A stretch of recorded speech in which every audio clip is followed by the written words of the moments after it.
From the country that brought you Alexander Pichushkin, the last man on Earth you'd ever want to beat in a game of chess.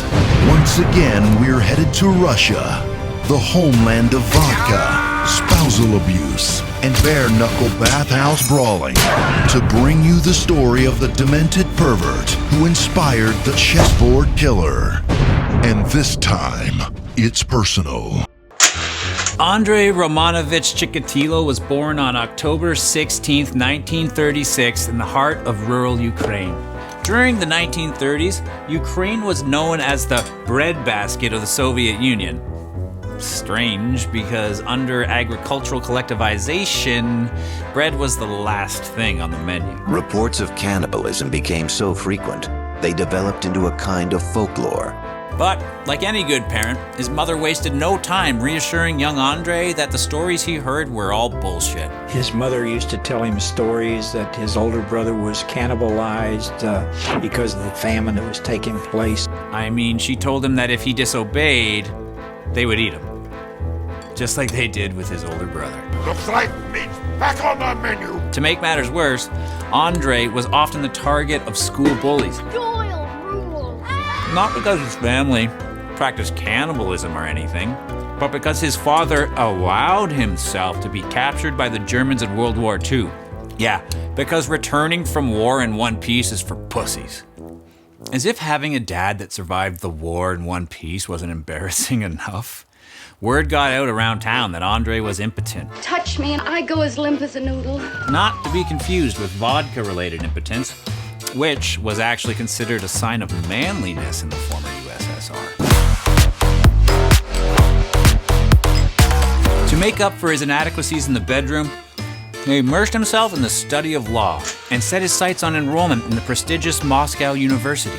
But unfortunately, he failed his entrance exam and wound up in vocational school instead.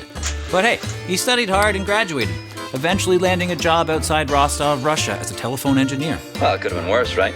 Maybe having a father who wasn't blown to smithereens by the Nazis wasn't a curse after all. Like all good communists, the plan was to settle down and start a family so they could give back to the regime that forced his family to resort to eating his older brother. But cannibalism aside, if Andrei couldn't perform sexually, how were they planning on having a family? Did they head down to the local Rostov orphanage? You've got yourself a kid. Swap a couple of bottles of vodka for a kid or two? Through a kind of masturbation and insemination process. Nah, fuck orphans. They'd probably just grow up and make fun of him for having a father that wasn't executed by an SS death squad. Besides, who needs adoption when you have lubricant and a turkey baster? After some trial and error, the two managed to conceive a daughter and son and moved into a respectable flat. Andrei even became an official member of the Communist Party. His wife couldn't believe her luck. He's a party member. He brings home his salary. He's not drunk and he doesn't beat me. Those last two things would set him apart in a favorable way from a lot of men in the Soviet Union. In 1970, Chikatilo accepted a job in a secondary school.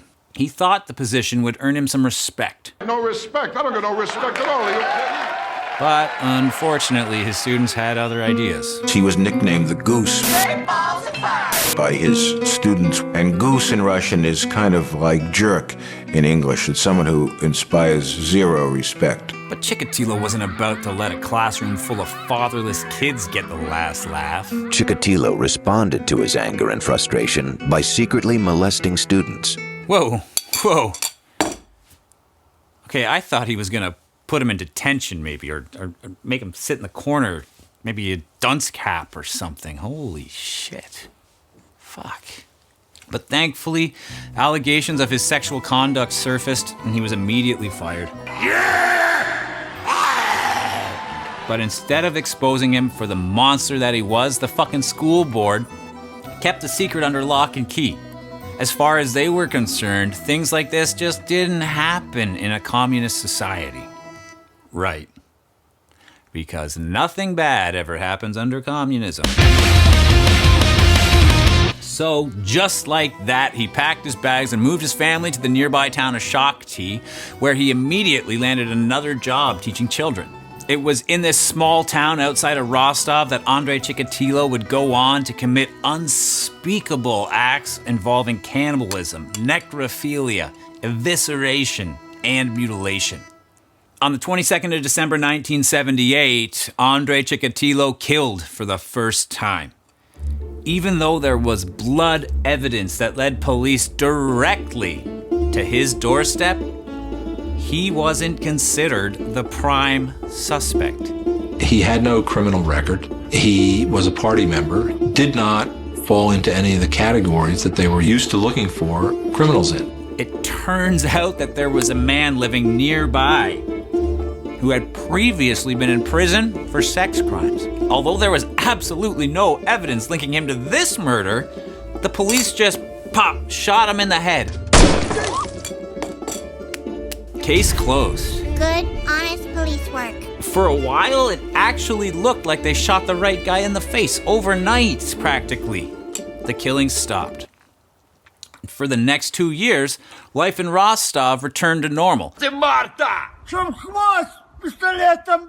with citizens enjoying only high levels of acceptable crimes like spousal abuse and public intoxication. Life was good. Over the next few years, bodies began popping up everywhere, and eventually a pattern began to emerge. A lot of the bodies were found near transportation points, which indicated that the killer is somebody who used the Soviet transportation system extensively. Yeah, no shit. This is communist Russia we're talking about. Everyone rode public transportation. What do you think, you were gonna catch him zipping around town in a Ferrari? You know your cars. Repeat after me. Nothing bad ever happens in the Soviet Union.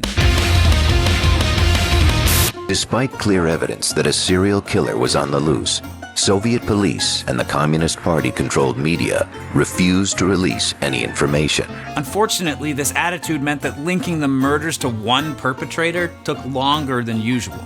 But after multiple bodies began to emerge with their eyeballs cut out, authorities could no longer deny that they had a serial killer on their hands. It was almost as if they were dealing with a modern-day Jack the Ripper. Only, drunker and less skilled with a butcher's knife. Just do that. Desperate to catch the demented pervert and prove to the world that communism doesn't always lead to poverty, death, starvation, and cannibalism, the police began questioning the usual suspects. The brutal and ritualistic nature of the killings led police to suspect a satanic cult was at work. But because this is Russia we're talking about, they were also interested in another demographic. Police also wondered if a gang of boys from a local home for the mentally handicapped might be responsible.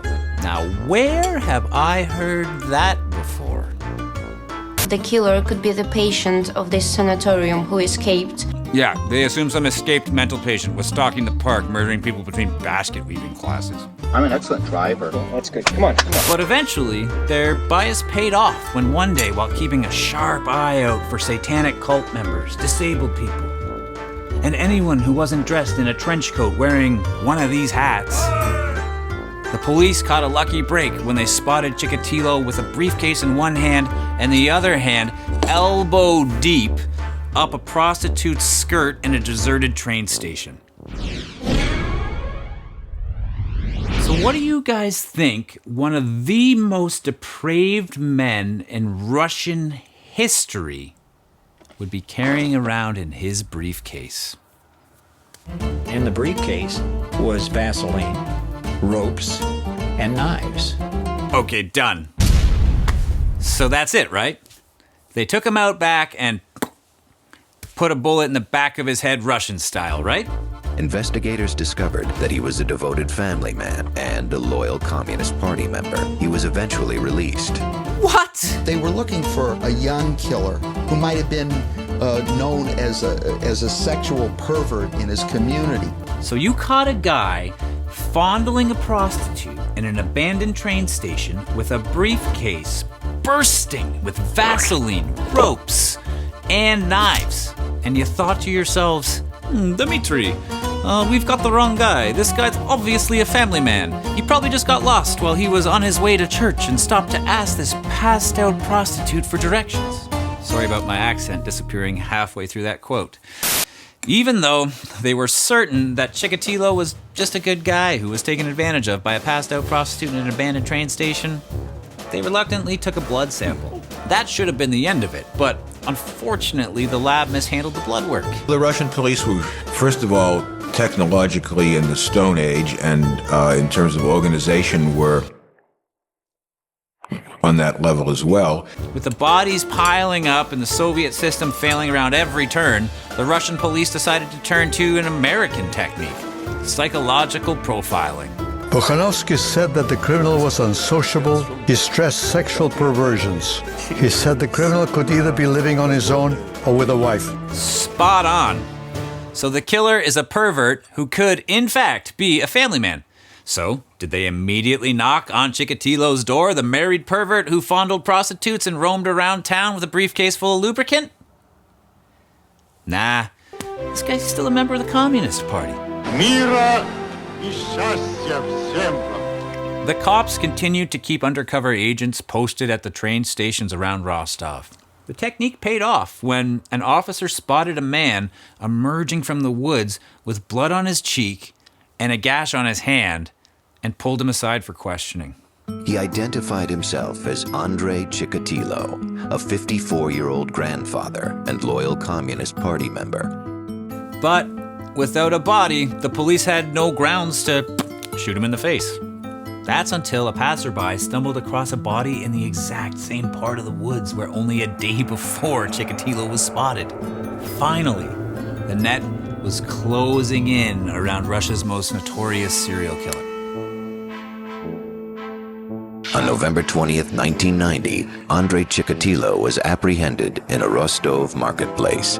Although the police desperately wanted to pump him full of roughly 200 rounds from a Kalashnikov on the spot,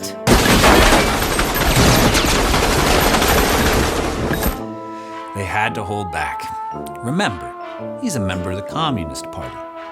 If you're gonna execute a man on the spot, you need more than circumstantial evidence. Unless, of course, you're not a member of the Communist Party, then it's fair game. They wanted to get the confession. Confession is a very powerful symbol and a very powerful element in Russian culture. Next up, the trial of the century.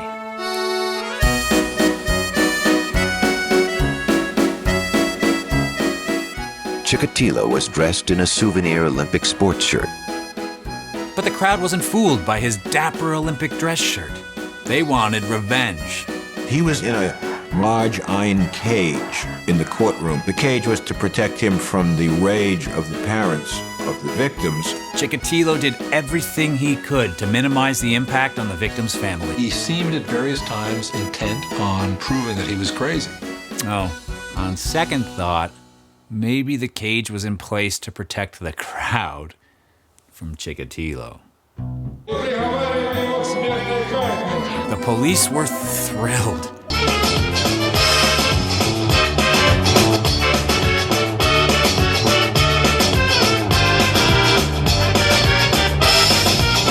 Finally, they were given the green light to shoot Andrei Chikatilo in the face. And that was the end of Russia's most notorious serial killer. That is, until this guy came along. So, what do you think? Does Vaseline belong in a kill kit? Should surviving the war be considered a war crime? Let me know in the comments below. And, of course, if you've been enjoying the content, don't forget to murder that subscribe button and click that notification bell, because I've got new content dropping all the time. And if you just can't get enough, you can also head over and follow on Instagram and TikTok for even more killer content.